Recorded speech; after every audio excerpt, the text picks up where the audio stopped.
बहराइच में आदमखोर भेड़ियों का, जी हां, इन्हीं का आतंक है और थमने का नाम नहीं ले रहा है। वो लगातार हमले कर रहे हैं, बच्चों को टारगेट कर रहे हैं और एक बार फिर से बीती रात 5 साल की एक बच्ची पर भेड़ी ने हमला बोल दिया, लेकिन गनीमत रही कि उसे गंभीर चोट नहीं आई और फिलहाल उसकी हालत स्थिर बताई जाती है। बहराइच में भेड़ियों के हमलों को लेकर मुख्यमंत्री योगी आदित्यनाथ ने कल अलग अलग महकमों के अधिकारियों के साथ मीटिंग की और निर्देश दिया कि प्रभावित जिलों में अलर्टनेस और बढ़ा दी जाए। निर्देश यह भी हुआ है कि जिन जानवरों का रेस्क्यू ऑपरेशन नाकाम रहता है उन्हें गोली मार दिया जाए। वहीं बिगड़े हालात के बीच मुख्यमंत्री के आदेश के बाद कई बड़े अधिकारी बहराइच पहुंचे हैं जो ऑपरेशन भेड़िए में जुटे हुए हैं। ये तस्वीर दिखा रहे हैं जिस पर अटैक किया बच्ची पर भेड़िए ने। अस्पताल में भर्ती है और भेड़ियों का जो खौफ है वो खत्म होने का नाम नहीं ले रहा है। शुरू में 4 भेड़िए जरूर पकड़े गए, लेकिन बाकी 2 खुले में घूम रहे हैं। कभी लोकेशन उनका मिलता है लेकिन फिर वो गायब हो जाते हैं और वन विभाग की एक बड़ी टीम इस मिशन में लगी हुई है। अधिकारी लगे हुए हैं, पीएसी के 200 जवान लगे हुए हैं। वहीं उत्तर प्रदेश के कई जिले जो है प्रभावित हैं। कहीं बाघ देखा गया, कहीं बाघ ने अटैक किया, कहीं सियारों का आतंक है और भेड़ियों का आतंक खत्म होने का नाम नहीं ले रहा है। फिलहाल बच्ची की हालत नाजुक है, स्थिर है बताया जा रहा है। और ये देखिए जरा तस्वीर आपको दिखा, कहां पर थे और किधर भागा?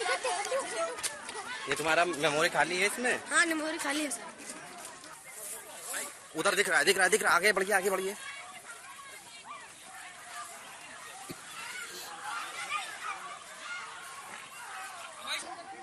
किधर पाँव किधर थे? पाँव कहाँ पर थे और किधर भागा है? अब इधर आया है। किधर? इधर। अच्छा, तो देखिए तुम सब आगे कहाँ जाते हो? गंदा लगे गंदा।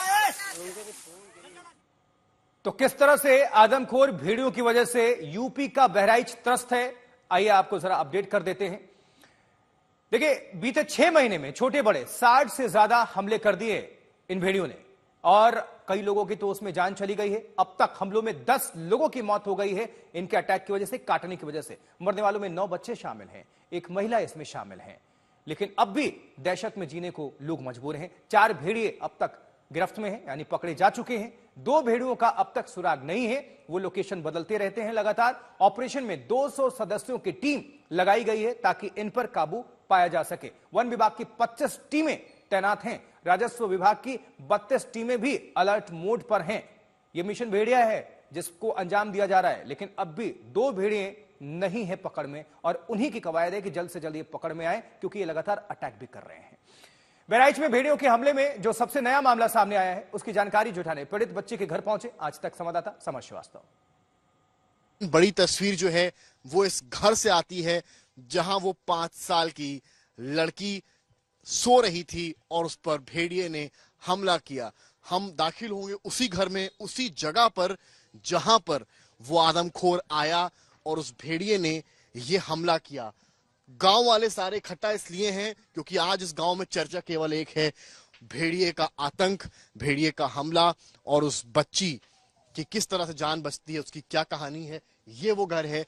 पहली तस्वीर जो है वो ये बता रही है कि इस घर में दरवाजा नहीं है, जिसने भेड़िए का आना कुछ हद तक आसान कर दिया है। यहाँ जरूर एक इस तरह की लकड़ी नुमा दरवाजा बनाने की कोशिश की गई है, जिसे शायद यहाँ डाला भी गया होगा, लेकिन भेड़िया के लिए शायद इससे पार पाना बेहद आसान है। काफी गरीबी में ये गांव जीता है। तमाम दावे जरूर हुए हैं दरवाजे लगवाने के, लाइटें लगवाने के, लेकिन धरातल पर ये सभी शून्य है। इस गांव में ना लाइट है और ना ही लगे बाहर दरवाजे है। कुछ है तो आंगन में पड़ी एक चारपाई, जहां पर वो 5 वर्षीय लड़की कल रात 12 बजे सो रही थी जब ये हमला होता है। हम इस वक्त उसी जगह हैं जहां वो भेड़िया आया। पहले तस्वीरों से समझिए, ये वो चारपाई है जहां वो भेड़िया आता है और ये वो स्थान है जहां पर वो लड़की सो रही थी, एकदम इस जगह पर, और उसके ठीक बगल में उसकी दादी लेटी हुई थी। अब क्या होता है, भेड़िया उस कोने से आता है, यहां से निकलता है और इस कोने से निकलता हुआ भेड़िया इधर आता है। और इधर जब आता है तो आप देखें यहाँ, अगर थोड़े हम मार्क्स दिखा पाए आपको, कुछ फुटप्रिंट्स भी भेड़िए के हैं, जो गांव वालों के दावे हैं कि इधर से ही भेड़िया आया।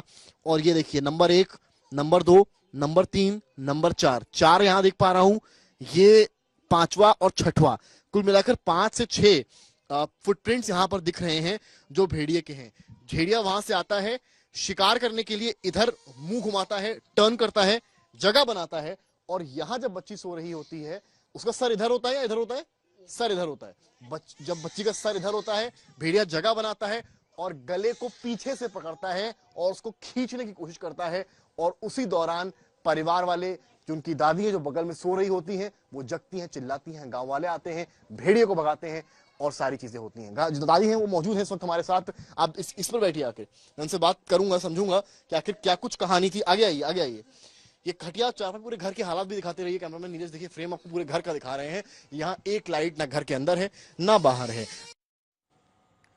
तो बहराइच में इसको लेकर देखिए काफी अलर्ट है। अब जरा बहराइच में हाई अलर्ट पर प्रशासन है। मौके पर तैनाती किसकी है?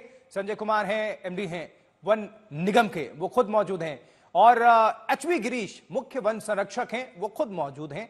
और अब तो मुख्यमंत्री ने भी और इसको लेकर दिशा निर्देश जारी किए हैं। 2 डीएफओ तैनात हैं।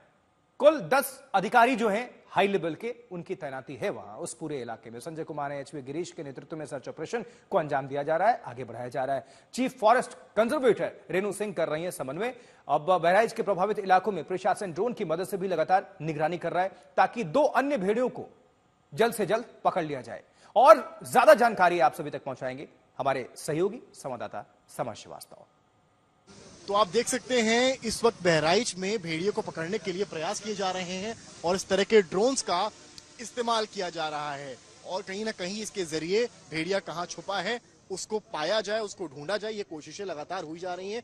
इस तरह के रिमोट कंट्रोल से देखिए यहाँ पर कोशिशें लगातार कर रहा है वन विभाग, जिससे कि भेड़िया जो है उसको पकड़ में लाया जा सके। सर, क्या कुछ कोशिशें हो रही हैं भेड़ियों को पकड़ने के लिए? आप लोग ड्रोन्स का इस्तेमाल कर रहे हैं, किस तरह से सर, किस तरह से आप लोग कोशिशें कर रहे हैं ड्रोन्स के जरिए? कैसे जब ड्रोन में जब डिटेक्ट होता है तब हम लोग अपना अभियान चालू करते हैं। उसके बाद अगर प्रयास में सफलता मिलती है पकड़ के हम लोग जो छोड़ते हैं, बस यही। आज इतनी बार आज किया गया है ड्रोन से पूरा प्रैक्टिस, क्या मिला है कुछ? नहीं, अभी तक डिटेक्ट नहीं हो पाया।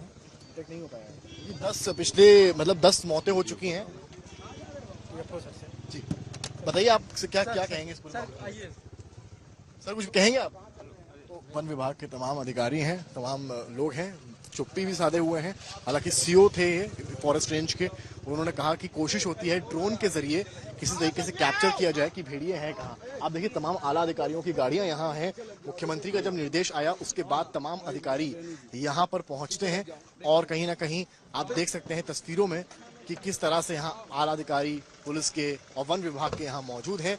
कई ऐसी टीम्स हैं जो लखनऊ से आई हुई हैं और भेड़िए को पकड़ने की कोशिश कर रही हैं, प्रयास कर रही हैं। लेकिन जब वन विभाग के अधिकारियों से हमने बात करने की कोशिश की तो उन्होंने चुप्पी साध ली, जवाब नहीं दिया। फिलहाल 10 मौतों के बाद भी वन विभाग को कोई सफलता नहीं मिली है। 30 से ज्यादा लोगों की इंजरी हो चुकी है, लेकिन उसके बाद भी केवल आसमान पर ड्रोन उड़ते नजर आ रहे हैं, लेकिन धरातल पर कार्रवाई या भेड़ियों का नामो निशान वन विभाग के लिए शून्य नजर आ रहा है। कैमरामैन नीरज के साथ समर श्रीवास्तव, आज तक। अब देखिए मामला इतना आगे बढ़ा है, इसकी वजह 10 लोगों की मौत हो चुकी है, 10 लोगों की जान ले चुके हैं ये भेड़िए, और 60 लोगों पर अटैक कर चुके हैं, बहुत सारे लोग जख्मी हैं। 10 कौन कौन? अब जरा देखिए, पहला हमला 10 मार्च को होता है, मिशनपुरवा गांव है, वहां पर 3 साल की सारा है बच्ची, उसको भेड़िया उठाकर ले गए। 1.5 साल के छोटू को भेड़ ने शिकार बनाया, ये 23 मार्च को। फिर 17 जुलाई को 1 साल के मासूम अख्तर रजा को भेड़िए ने उठा लिया, जान चली गई। 27 जुलाई को नकवा गांव 2 साल की मासूम प्रतिभा है जो बच्ची, भेड़िए ने उसका शिकार किया। अब यह सिलसिला आगे बढ़ता चला गया।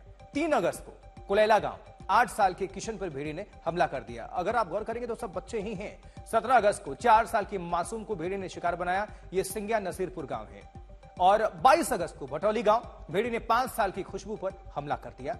और वहीं 25 अगस्त को ही कुम्हारपुरवा गांव है, 45 साल की रीता देवी का भेड़िए ने शिकार बनाया। 9 बच्चे हैं, 1 महिला इसमें शामिल है मृतकों में। 27 अगस्त को देखिए, अब यह सिलसिला 2 सितंबर को 2.5 साल की बच्ची पर हमला किया, हालांकि उसकी हालत स्थिर बताई जा रही है, अस्पताल में इलाज चल रहा है। समर श्रीवास्तव इस इलाके में मौजूद हैं, हमारे संवाददाता, उनका रुख करेंगे। समर्थ, ये जो 2 भेड़िए हैं आतंक का सबब बने हुए हैं, ये कब पकड़ में आएंगे? सबसे बड़ा सवाल यही है। हमें पता है, सबको पता है कि ऑपरेशन को अंजाम दिया जा रहा है, कई टीमें लगी हुई हैं। इस बीच मुख्यमंत्री ने दिशा निर्देश जारी किया है, तो गांव वालों में क्या कुछ एक आशंका जो है और कह सकते हैं कि जो एक डर है उससे थोड़ा सा कहीं कम होता है, क्योंकि मुस्तैदी के साथ टीम काम कर रही है। देखिए आशुतोष, 2 कहानियां हैं इसमें। मुख्यमंत्री की तरफ से तो निर्देश आ रहा है और मुख्यमंत्री इस बात को लेकर काफी अलर्ट भी हैं और लगातार अधिकारियों से कह रहे हैं ग्राउंड पर जाइए। लेकिन आप जब ग्राउंड पर आते हैं तो ग्राउंड पर जो है लोग जो अधिकारी हैं वो दिखाई नहीं पड़ रहे हैं। सबसे बड़ा मसला यही है कि अधिकारी कहाँ हैं वो दिखाई नहीं पड़ रहे हैं। कुछ जगहों पर दिखाई पड़ते हैं जहां ड्रोन उड़ाते हुए नजर आते हैं, लेकिन सफलता उनके हाथ कुछ खास लग नहीं रही है। वन विभाग के कुछ कर्मी हैं जो जगह जगह जाते हैं, लेकिन गांव वालों के लिए चिंता का सबब अंधेरा है। यानी कि अंधेरा जब होता है तब वो भेड़िया निकलता है और अपना शिकार करता है। अंधेरे के लिए इंतजाम के नाम पर गांव के पास कुछ भी नहीं है, ना लाइटें हैं, ना घरों में दरवाजे हैं, जिसका फायदा ये भेड़िया उठाता है और चुपचाप छोटे बच्चों को स्पेशली अपना निवाला बना रहा है। आप देखिए बैक टू बैक 10 घटनाएं हुई हैं, 10 मौतें हुई हैं। और अगर आप घटनाओं की बात करें जिसमें लोग घायल हुए हैं तो 30-40 का आंकड़ा पार हो जाता है। और ये ऐसा नहीं है कि अभी से ये सारी चीजें चल रही हैं, मार्च से ये सारी घटनाएं इस तरह से चल रही हैं। तो आखिर अभी तक जो वन विभाग था वो क्या कर रहा था? जब मौतों का आंकड़ा बढ़ा तब आखिर वन विभाग क्यों केवल हरकत में आया? गांव वाले इस चिंता में हैं कि उनको ये नहीं पता कि उनके बच्चे आज उनके साथ सो रहे हैं, कल वो उठेंगे भी या नहीं उठेंगे। ये एक बड़ा तो सवाल उठाया लगा हुआ है। लेकिन मुख्यमंत्री ने जिस तरह से निर्देश दिए हैं, सारे आला अधिकारियों को जमीन पर जाने के निर्देश दिए हैं और साफ कहा है जल्दी से जल्दी भेड़ियों को पकड़िए। और अगर आपके सारे फॉर्मूले फेल हो रहे हैं तो शूट एंड साइट के भी कहीं ना कहीं ऑर्डर्स हैं कि आखिरी अंजाम अगर दिया जाएगा तो फिर भेड़िया को मारा जाएगा। क्योंकि पहले ये ऑर्डर्स नहीं थे, लेकिन कल जब देर रात लखनऊ में बैठक हुई है तो इस तरह के भी निर्देश दिए गए हैं। पहले वन विभाग सारे टैक्टिक्स करेगा जो उसके रूल बुक में है, पकड़ना, जाल डालना, बाड़े में रखना। लेकिन अगर किसी भी तरीके से भेड़िया मुश्किलें कहां आ रही है? क्योंकि देखिए पहले एक्सपर्ट्स कह रहे थे कि हो सकता है कि ये इलाका बदल दिया हो, भेड़ियों ने कहीं और चले गए हो, नदी को पार कर गए हो। लेकिन अब तो ये क्लियर है कि भेड़िए इसी इलाके में, क्योंकि अटैक तो कर रहे हैं ना, ताजा हमला हुआ है, इसका मतलब सबूत है कि वो यहीं पर हैं आसपास। फिर मुश्किलें कहां आ रही है, क्यों नहीं पकड़ में आ रहे? आज तो यही सबसे बड़ा सवाल है कि मुश्किलें कहां आ रही हैं। उससे बड़ा सवाल ये गांव वाले एक कंप्लेन और कर रहे हैं कि वो जब भेड़ियों को देखते हैं तो जब वन विभाग को कंप्लेन करते हैं तो वन विभाग के अधिकारी ये कह रहे हैं कि आप वीडियो लाइए। तो गांव वाले कह रहे हैं कि हम उस वक्त अपना वीडियो बनाए भेड़िए का या फिर हम अपने आप का बचाव करें। क्योंकि देखिए गांव वाले खेती किसानी करते हैं, वो जितना फील्ड्स में रहते हैं उतना शायद अधिकारी या हम आप नहीं रह सकते हैं। उनको जितना आइडिया इस चीज का है वो ये भी कह रहे हैं। कई ऐसे भी लोग हैं कह रहे भेड़िए तो यहाँ हमेशा सालों से थे, लेकिन ऐसा क्या हो गया कि ये कुछ भेड़िए आदमखोर हो गए हैं, इनको इंसान का खून लग गया है। ये भी कई थ्योरीज निकल कर आ रही हैं कि ऐसा नहीं है कि पूरा इलाका क्षेत्र पड़ता है, बहराइच, पीलीभीत, लखीमपुर, यहाँ भेड़िए बाघ पाए जाते हैं। लेकिन आखिर बहराइच में ऐसे कौन से भेड़िए आ गए हैं जिनकी जुबान पर जो है इंसानी खून लग गया है? सबसे ज्यादा चिंता का सबब अगर कुछ है वो प्रशासन के लिए ये है, क्योंकि देखिए जानवर लगातार आप गांव जाते हैं, गांव निकलते हैं तो आपको हर जगह जानवर नजर आएंगे। इवन तमाम आपको बछड़े, गाय और बकरियां निकलेंगी, लेकिन वो उनको टारगेट नहीं कर रहे हैं, वो टारगेट केवल इंसानों को कर रहे हैं। ऐसी क्या कहानी है, ये वाइल्ड लाइफ एक्सपर्ट्स होंगे वो बेहतर बता सकते होंगे। एक थ्योरी ये भी निकल के आ रही है कि वो जहां रहते हैं, जहां उनका हैबिटेट है, वहां बाढ़ का पानी घुस आया है, इसलिए वो अपना इलाका चेंज कर रहे हैं और इस वजह से घटना